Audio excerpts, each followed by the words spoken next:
महाराष्ट्र में या पूरे देश में जहां जहां बीजेपी की सरकार है, ऐसा लगता है कि मुसलमान होना गुनाह हो गया इस देश के अंदर। हर जगह मुसलमानों के साथ जुल्म ज्यादती। अभी देखा आपने लखनऊ में एक छोटे बच्चे को उसके दोस्त ने बुलाया घर में इफ्तार की दावत में और उसको गोली मार दिया। अब उस गोली मारने वाले का घर नहीं गिराया जाएगा, अगर मुसलमान होगा तो घर गिरा दिया जाएगा। अभी यहां महाराष्ट्र में दो लोग मेरे विधानसभा के, एक वली मोहम्मद शब्बीर और रेहान कुरैशी, ये लोग कराड़ से गाड़ी में जानवर लेके निकले। जानवर लीगल थे, कोई इलीगल नहीं थे। भैंस था, भैंस का बच्चा जो होता है पाड़ा, जितनी गिनती रहती है उतना ही था उसके अंदर। लेकिन जैसे वो लोग यहाँ शिवापुर टोल नाके पे पहुंचे, वहां पे विराज सुले जो जिनका ताल्लुक बजरंग दल से है, और बजरंग दल का नाम लेने में लोग चिल्लाने लगते हैं, जो सच्चाई है सुनने की हिम्मत तो रखो ना। 10 लोग आए, गाड़ी को रोके, चेक किए, फिर बोले आगे जाओ।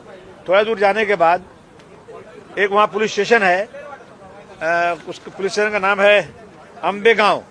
अंबेगांव पुलिस स्टेशन के पास गाड़ी रोक के पुलिस स्टेशन के पीछे ले गए और उनको इतना मारा और अल्लाह को गाली, नौज़ुबिल्लाह। यानी ये होगा देश में अब? अल्लाह को गाली, कुरान को गाली, इस्लाम को गाली, और उसको मारा और उसको पकड़ के उसको मुंह में गोबर खिलाया उसी गाड़ी से निकालकर, और खुद उसकी वीडियो बनाकर वायरल भी कर रहे हैं, जिससे उनको कोई डर ही नहीं है। इसके पहले जब अजीत पवार साहब थे तो कुरैशी जमात के लोगों ने स्ट्राइक किया था, जानवर खरीदना बंद किया था। तो उन्होंने एक वो जीआर निकाला कि कोई भी गाड़ी को, किसी भी व्यक्ति को, किसी दल का भी हो, उससे रोक कर चेक करने का कोई अधिकार नहीं है। उसको अगर कुछ शक शुबा है तो पुलिस में कंप्लेन करे, पुलिस ही गाड़ी को रोक कर चेक कर सकती है। इस गाड़ी में कोई ऐसी चीज नहीं जो कि इलीगल हो। रात को 1 बजे से लेकर 10:15 बजे तक उसी पुलिस स्टेशन में गाड़ी रोकी गई। ऑफिसर ने वीडियो बनाया, सब चेक किया, और सुबह 10:15 बजे बोला जाओ। उसने कहा हमारी कंप्लेन लो, बोला नहीं जाओ। कंप्लेन तक नहीं लिया उस पुलिस स्टेशन वालों ने। उसने अपने हाथ से लड़के ने दिया, वो भी वापस कर दिया। और सिर्फ एक जो है अपनी मर्जी से उन्होंने उसके खिलाफ, उन लोगों के खिलाफ एनसी लिख दिया, बोले जाओ। वो यहाँ आए, उन्होंने अपनी एसोसिएशन से बात किया, एसोसिएशन ने फिर वहां पे फोन किया उस पुलिस स्टेशन में, उन्होंने कहा जाओ 0 FIR कर दो लोकल पुलिस स्टेशन में, हम इंक्वायरी करेंगे। मुझे रात को बुलाया गया, मैं चौकी में गया, अपने पुलिस स्टेशन में गया वहां पे मैं, और वहां जाने के बाद उस पुलिस स्टेशन के ऑफिसर का नाम है, उसने, बताता हूं मैं आपको नाम, उसने बोला लोकल पुलिस स्टेशन में, उस ऑफिसर ने मना, देवनार पुलिस स्टेशन का ऑफिसर का नाम है योगेश पगारे। उससे मैंने रिक्वेस्ट किया कि भाई 0 FIR ले लो, नहीं लिया। उन्होंने कहा नहीं, कानूनी नहीं, ले ही नहीं सकते।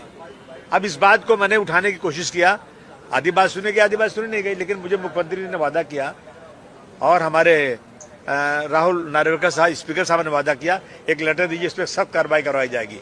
और अभी बकरीद आ रही है, फिर अपनी मनमानी करेंगे। सरकार एक तरफ कहती है कि किसी को कोई हक नहीं है, किसी को कोई राइट नहीं, कोई गाड़ी रोक के चेक करने का। दूसरी तरफ इन लोगों की गुंडागर्दी बढ़ती जा रही है, रोजाना ये हो रहा है। दाढ़ी वाला कोई मिला, उसको दाढ़ी मार दो, उसको बेइज्जत कर दो। नमाज पढ़ रहे हैं, उसको वहां से हटा मार के निकाल दो। ये रोजाना हो रहा है। मैं समझता हूं इससे सिचुएशन देश की खराब हो रही है, और मुसलमानों के दिलो दिमाग में एक जो है ना, एक सरकार के खिलाफ एक गम गुस्सा का मामला है कि जिससे लगता है इस मुल्क के अंदर मुसलमानों के लिए कोई कानून है ही नहीं है। दूसरा सर एक मुद्दा जुड़ा हुआ है, महाराष्ट्र के रिक्शा वालों से जुड़ा हुआ है कि नए परमिट जारी नहीं किए जाएंगे। ये निर्णय लिया है परिवहन विभाग ने, सरकार का सरनाइक ने आके इसके ऊपर बयान दिया। लेकिन अब उनका ये कहना है कि फैसला हम इसलिए ले रहे हैं क्योंकि बांग्लादेशी भी इसमें घुसे हुए हैं, ट्रैफिक भी बहुत ज्यादा हो रहा है, इन सारी कारणों की वजह से नया परमिट नहीं दिया जाएगा बांग्लादेशी। देखिए ऐसा है ना कि बांग्लादेशी के नाम पर क्यों जबरदस्ती का वायला मचाया जा रहा है।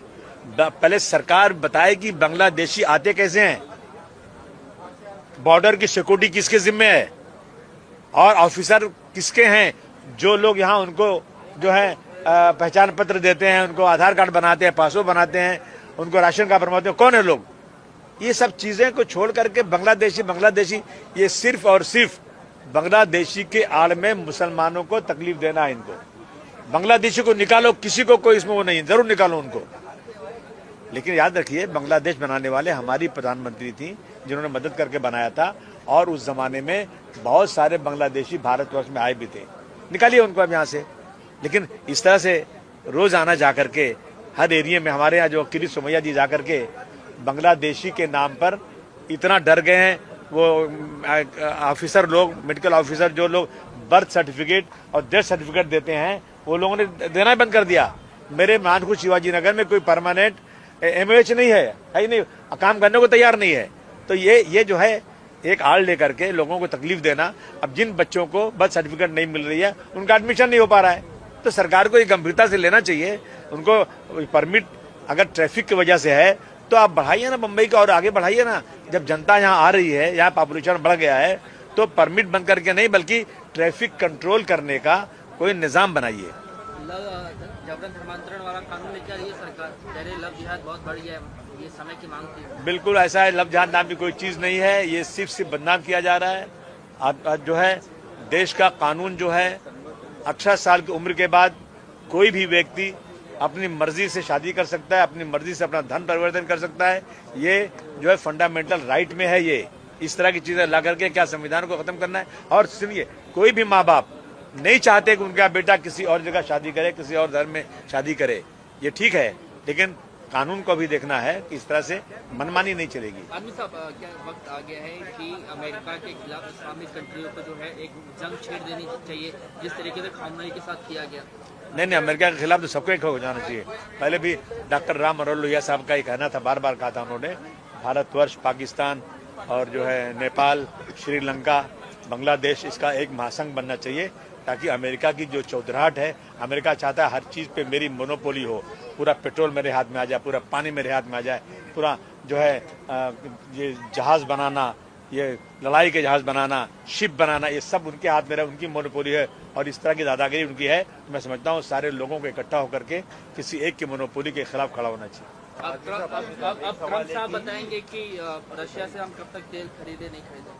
आज़ादी क्या इसीलिए ली थी? गांधी जी ने आज़ादी का लड़ाई इसीलिए लड़ी थी कि हम गुलाम हो जाएं। हम जो ट्रम्प के बोलने पे काम करेंगे? हमारा देश एक मजबूत देश है, हमें इस तरह की किसी की डिक्टेटरशिप बिल्कुल कबूल नहीं होना चाहिए। आजमी साहब, गांधीली में फेरी वालों ने बीएनसी के ऊपर हमला किया, मैं वहाँ पर गए, कह रहे कि हम इसलिए कहते कि बांग्लादेशी रोहिंग्या को भगाओ, ये लोग यहाँ पर अवैध यहाँ पर ठेले लगा रहे, ऊपर से दादागिरी कर रहे। किरीट सोमैया पे केस होना चाहिए, झूठ की बात करते हैं वो। कितने बांग्लादेशी पकड़े उन्होंने? इसके पहले उन्होंने जाकर के माले गांव में बांग्लादेशी के नाम पे किया, वहां पर एक जो है एक टीम बनाई गई सर्च करने के लिए, एसआईटी गठित हुई। एसआईटी ने अभी तक कोई रिपोर्ट नहीं दिया कि कितने बांग्लादेशी है, कितने पकड़े गए। ये सिर्फ और सिर्फ बांग्लादेशी का नाम लेकर जाएंगे ना, लोगों के बीच में घुसेंगे और उनके साथ पुलिस रहेगी तो लोगों को गुस्सा तो आएगा।